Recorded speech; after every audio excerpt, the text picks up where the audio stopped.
फरवरी 2021 में central government ने information technology rules को अधिनियमित किया था, जिसमें सोशल मीडिया, न्यूज़ प्लेटफॉर्म्स और OTT प्लेटफॉर्म्स की कार्यविधि में कुछ बदलाव किए गए थे। इन बदलावों के चलते कुछ दिनों से व्हाट्सएप और ट्विटर जैसी सोशल मीडिया कंपनीज चर्चा में हैं। आइए सबसे पहले जानते हैं IT रूल्स में बदलाव क्यों लाने पड़े। 2018 में सुप्रीम कोर्ट ने चाइल्ड पोर्नोग्राफी और रेप से संबंधित डाटा को कंटेंट होस्टिंग साइट से हटाने के लिए सरकार को गाइडलाइंस बनाने के लिए निर्देश दिए। 2020 में राज्यसभा के एड हॉक कमेटी ने सोशल मीडिया पोर्नोग्राफी और सोसाइटी पर उसके प्रभाव पर एक रिपोर्ट प्रस्तुत की। इस रिपोर्ट में कंटेंट की ओरिजिनेटर की ट्रेसिंग पर जोर दिया गया। 2020 में सरकार ने OTT प्लेटफॉर्म्स को इंफॉर्मेशन एंड ब्रॉडकास्टिंग मिनिस्ट्री के अंतर्गत ला दिया। आइए नए रूल्स के बारे में विस्तार से जानते हैं। नए रूल्स सोशल मीडिया प्लेटफॉर्म्स को दो कैटेगरीज में बांटते हैं। पहला, सोशल मीडिया इंटरमीडियरीज जिनमें 50 लाख से कम सदस्य हों, और दूसरा सिग्निफिकेंट सोशल मीडिया इंटरमीडियरीज जिनमें 50 लाख से ज़्यादा सदस्य हों। इंटरमीडियरीज किन्हें कहते हैं?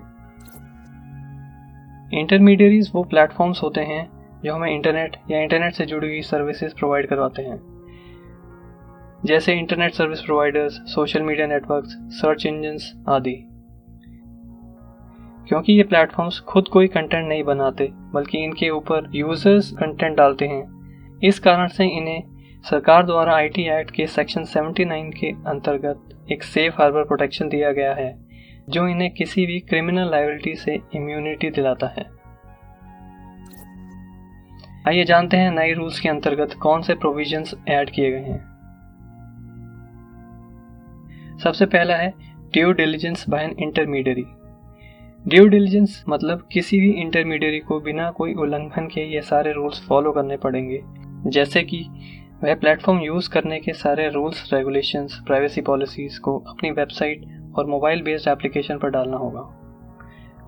कोई यूज़र ऐसी कोई भी जानकारी शेयर नहीं कर सकता जो किसी दूसरे व्यक्ति के बारे में हो, किसी की प्राइवेसी को नष्ट करे, किसी कॉपीराइट का उल्लंघन करे, बच्चों के लिए खतरनाक हो, भारतीय कानून के खिलाफ हो, कोई गलत जानकारी प्रस्तुत करे, भारत राष्ट्र को क्षति पहुंचाए, उस प्लेटफॉर्म को वायरस से खराब करने का प्रयास करे, किसी को गुमराह करे।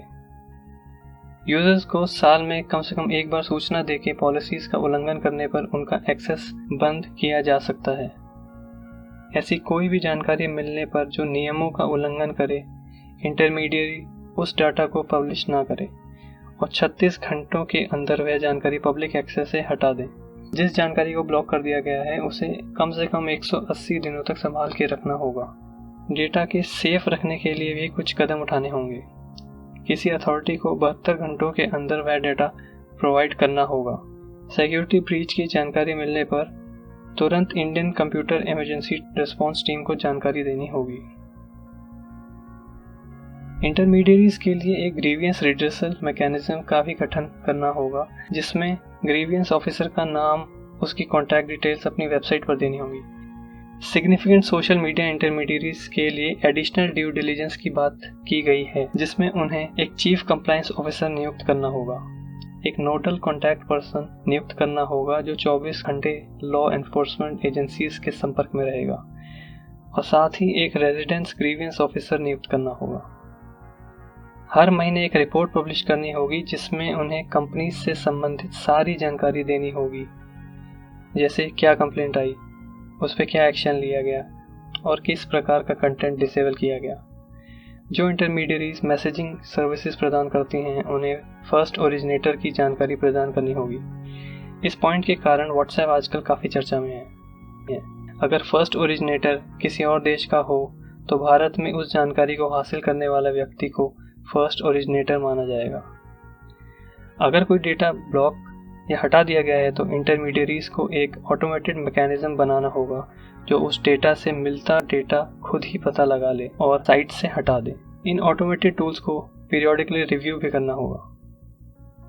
इंटरमीडियरीज का एक फिजिकल कॉन्टैक्ट एड्रेस होना अनिवार्य है जो वह अपनी वेबसाइट पर डालेंगे। डाटा के रिमूव किए जाने पर इंटरमीडियरीज को उस यूज़र को एक नोटिफिकेशन भेजनी होगी जिसमें रीज़न समझाया जाएगा यूज़र को डिस्प्यूट करने का मौका भी दिया जाएगा। क्या होगा अगर इन नियमों को इंटरमीडियरीज मानने से इनकार कर दें? नियमों के उल्लंघन पर इंटरमीडियरीज के सेफ हार्बर प्रोविजन जो सेक्शन 79 के सब सेक्शन 1 के अंतर्गत दिए जाते हैं वह रद्द कर दिए जाएंगे और इंटरमीडियरीज पर क्रिमिनल केसेस दर्ज कर दिए जाएंगे। अब बात करते हैं डिजिटल मीडिया और OTT प्लेटफॉर्म्स के बारे में। न्यूज़ और करंट अफेयर पब्लिशर्स और ऑनलाइन क्यूरेटेड कंटेंट या OTT प्लेटफॉर्म्स को अब ministry of information and broadcasting के अंतर्गत कर दिया गया है। न्यूज़ और करंट अफेयर्स को इन लॉज का पालन करना होगा। साथ ही जो कंटेंट उस समय पर किसी अन्य लॉ के अंतर्गत प्रोहिबिटेड है उसे भी पब्लिश नहीं किया जा सकता। OTT पर अब पब्लिशर्स को कंटेंट को 5 एज ग्रुप्स में सेल्फ क्लासिफाई करना होगा, जो कि इस प्रकार से हैं। U यानी यूनिवर्सल, जो कि हर एज ग्रुप के लिए सूटेबल है। UA 7+ जिसे 7 साल के बच्चे पेरेंटल गाइडेंस के साथ देख सकते हैं। UA 13+ जिसे 13 साल से अधिक उम्र के बच्चे पेरेंटल गाइडेंस के साथ देख सकते हैं। UA 16+ जिसे 16 साल के बच्चे पेरेंटल गाइडेंस के साथ देख सकते हैं। और A यानी अडल्ट, यानी जिसे सिर्फ 18 साल से अधिक उम्र के लोग ही देख सकते हैं। हर कंटेंट में पब्लिशर को यह क्लासिफिकेशन रेटिंग्स यूजर्स को बतानी पड़ेंगी तथा उस कंटेंट के बारे में एक डिस्क्रिप्शन देना होगा, जिससे उस प्रोग्राम के बारे में यूजर्स को जानकारी प्राप्त हो जाएगी। पेरेंटल लॉक्स जैसे प्रावधान भी दिए जाएंगे। A रेटिंग वाले कंटेंट के लिए रिलायबल एज वेरिफिकेशन मैकेनिज्म्स बनाने होंगे। किसी यूज़र को किसी भी OTT प्लेटफॉर्म में कुछ आपत्तिजनक लगे तो उसके लिए भी ग्रीवेंस रिड्रेसल मैकेनिज्म बनाया गया है, जिसमें 3 लेवल्स की मैकेनिज्म होंगे जिन्हें OTT प्लेटफॉर्म सेल्फ रेगुलेट करेंगे। लेवल 1 में एक ग्रीवेंस रिड्रेसल मैकेनिज्म बनाया जाएगा और एक ग्रीवेंस ऑफिसर नियुक्त किया जाएगा जिसे 15 दिनों में इशू को रिजॉल्व करना होगा। लेवल 2 में 6 सदस्यों की एक सेल्फ रेगुलेटरी बॉडी बनाई जाएगी जो सुप्रीम कोर्ट के रिटायर्ड जज, हाई कोर्ट या media, entertainment, child rights, human rights आदि से जुड़े हो सकते हैं। इस सेल्फ रेगुलेटरी बॉडी को इस नोटिफिकेशन के मिलने के 30 दिनों के अंदर मिनिस्ट्री में रजिस्टर करवाना होगा। इस सेल्फ रेगुलेटरी बॉडी को इंश्योर करवाना होगा कि वह प्लेटफॉर्म सारे कोड ऑफ एथिक्स का पालन कर रहे हैं। पब्लिशर्स को गाइड करना होगा तथा जो ग्रीवेंस पब्लिशर्स द्वारा रिजॉल्व नहीं किए गए उन्हें रिजॉल्व करना होगा। ग्रीवेंसेस को रिजॉल्व करने के लिए यह बॉडी पब्लिशर्स को वार्निंग दे सकती है या कंटेंट पर सेंसरिंग के लिए कह सकती है। पब्लिशर से एक अपॉलॉजी भी ली जा सकती है। साथ ही कंटेंट के एज क्लासिफिकेशन, डिस्क्रिप्शन या रिक्लासिफिकेशन के लिए भी आदेश दे सकती है। लेवल 3 में एक ओवरसेट मैकेनिज्म की बात की गई है। इस लेवल में एक इंटर डिपार्टमेंटल कमेटी का निर्माण किया जाएगा जिसमें ministry of information and broadcasting, ministry of women and child development, ministry of law and justice, ministry of home affairs, ministry of electronics and information technology, ministry of external affairs, ministry of defence और अन्य ministries के सदस्य चुने जाएंगे। Ministry एक authorised officers का चुनाव करेगी जिसकी रैंक सरकार में जॉइंट सेक्रेटरी या उससे ऊपर होगी। जिन ग्रीवेंसेस को लेवल 1 और लेवल 2 पर सॉल्व नहीं किया जाएगा उन्हें इस कमेटी को सौंप दिया जाएगा। साथ ही मिनिस्ट्री कुछ इंपॉर्टेंट केसेस डायरेक्ट ही इस कमेटी को सौंप सकती है। ऑथोराइज्ड ऑफिसर रिपोर्ट तैयार करके ministry of information and broadcasting के सेक्रेटरी को सौंप देगा जो फाइनल डिसीजन देंगे, जिसमें वह पब्लिशर्स को वह कंटेंट डिलीट, मॉडिफाई या ब्लॉक करने का आदेश दे सकते हैं। तो अभी तक हम सब ने IT नियमों के बारे में जाना। आइए जानते हैं इन नियमों को लेकर किस प्रकार के विवाद उत्पन्न हो रहे हैं। कुछ विशेषज्ञों का मानना है कि इन नियमों से सरकार सारे डिजिटल कंटेंट पर अब डायरेक्ट कंट्रोल कर पाएगी। सबसे विवादित नियम में जिससे अथॉरिटीज फर्स्ट ओरिजिनेटर इंफॉर्मेशन हासिल करना चाहती हैं, मैसेजिंग ऐप्स जैसे व्हाट्सएप को अपने एंड-टू-एंड एन्क्रिप्शन प्रोटोकॉल को तोड़ना पड़ेगा। क्योंकि यूज़र प्राइवेसी सबसे इम्पॉर्टेंट है, तो 2016 में व्हाट्सएप ने एंड-टू-एंड एन्क्रिप्शन फीचर को लागू किया था। इस फीचर में आप जो भी मैसेज किसी दूसरे व्यक्ति को भेजते हैं उसे कोई भी नहीं पढ़ सकता, व्हाट्सएप भी नहीं। इससे आपकी प्राइवेसी सुरक्षित रहती है। पर नए नियम को लागू करने के लिए व्हाट्सएप को अपने सिक्योरिटी ढांचे की ढाल को ही कमज़ोर बनाना पड़ेगा। प्राइवेसी कितनी इंपॉर्टेंट है यह आप इस बात से समझ पाएंगे कि कुछ दिन पहले डोमिनोज इंडिया में सिक्योरिटी ब्रीच हुआ जिसमें हैकर ने 18 करोड़ पिज्ज़ा ऑर्डर्स का डेटा चुरा लिया। यह डेटा लगभग 13 TB का था जिसमें एम्प्लॉयज़ और कस्टमर्स की जानकारी थी।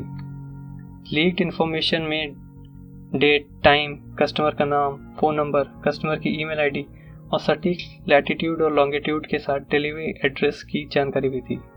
हैकर्स ने यह सारी जानकारी ऑनलाइन एक साइट पर डाल दी और अगर आप चाहें तो वहां जाकर अपना फ़ोन नंबर डालकर खुद चेक कर सकते हैं कि कहीं आपकी जानकारी उस साइट पर तो उपलब्ध नहीं है। नए नियमों के तहत digital media, OTT platform, search engine, social networking websites आदि को आप सबका डेटा स्टोर करना होगा और किसी अथॉरिटी के मांगने पर उससे संबंधित जानकारी देनी पड़ेगी। इन नियमों का गठन भले ही ऑनलाइन सेक्सुअल अब्यूज को रोकने के लक्ष्य से किया गया हो, पर इस समय पर ऑटोमेटेड टूल्स की कमी के कारण यह फ्री स्पीच को भी रोकने का माध्यम बन सकता है, जो एक गंभीर समस्या है। सिग्निफिकेंट सोशल मीडिया इंटरमीडियरीज जैसे फेसबुक, ट्विटर, इंस्टाग्राम और व्हाट्सएप अगर इनका पालन ना करें तो सेफ हार्बर प्रोविजन को हटाकर उन पर बैन भी लगाया जा सकता है और उन पर क्रिमिनल एक्शन भी लिए जा सकते हैं। इंटरमीडियरीज का कहना है कि गवर्नमेंट को कोविड सिचुएशन को देखते हुए उन्हें 1 साल का वक्त देना चाहिए। डेटा को सेव करने से देश और विदेश के यूजर्स की प्राइवेसी को रिस्क में डाला जाएगा।